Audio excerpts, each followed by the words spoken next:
Does anyone else feel like maybe they have the knowledge behind a topic, but they don't have a good way of expressing themselves? People from more of a privileged background, or maybe they did politics at uni or something, for them it comes more naturally because they... There are three big reasons for class differences in communication. And even if you're not a debater, this is likely impacting your career if you're from a less wealthy background. I'm a psychologist who's been researching the unwritten rules of work for the working class for nearly a decade. And one of the unwritten rules that I've identified is the unwritten rule of individualism. People who grow up poor grow up being very interdependent, and they're in communities that share resources to survive because the resources are very limited. Also, people of color tend to be more communal, and women within race and class groups are expected to be more communal than men. The people who are raised with individualism are raised to try to show how they're unique, to try to express themselves. Middle class and higher parents encourage this. Speak up, tell your opinion. Working class parents typically do not. There's a big obedience culture and even some authoritarian culture in working class communities. And this is largely from a safety perspective, and because in working class jobs,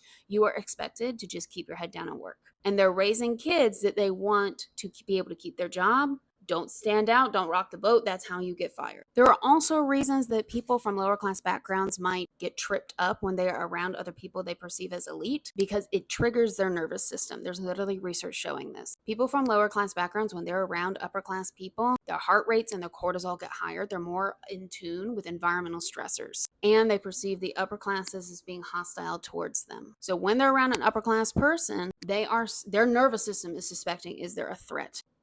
Upper class people don't do this. They aren't as in tune to environmental factors. They're more in tune with their internal factors because they're able to. They aren't looking out for survival. They're able to be more in tune with themselves, to think of their ideas, and they stay calm. Their nervous systems aren't as shot as yours are. But this can backfire in that a lot of people who are working class, neurodivergent, and people of color and women are perceived as hostile in workplaces, more aggressive when they're trying to be assertive. And it can be that defensiveness the previous creator talked about, and that defensiveness comes from perceiving a threat. There's more to lose when you get negative feedback. Oh my God, if I lose this job, I lose my health insurance and I lose everything, and maybe you send money home, and that's also a threat to your family. Someone who has a big savings account isn't worried like that.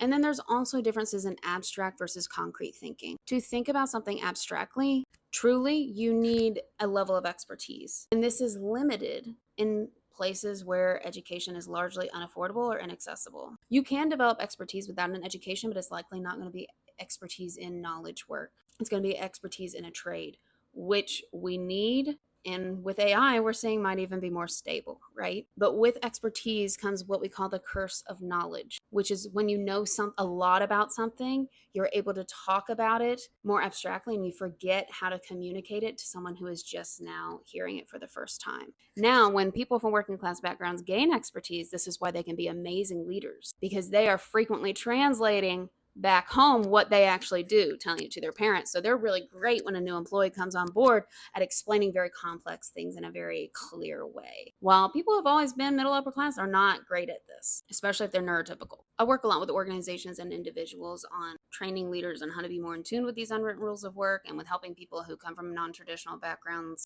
learn how to make it through their careers and then hopefully change some of these rules to make work better. If this video resonates with you, know that first of all, you are not alone. It's not an intelligence difference, it's a cultural difference. I talk about all of this and more in my upcoming book. Join my mailing list, linked in my bio, if you want to be the first to hear about that. And I have a playlist of other unwritten rules at the top of my profile.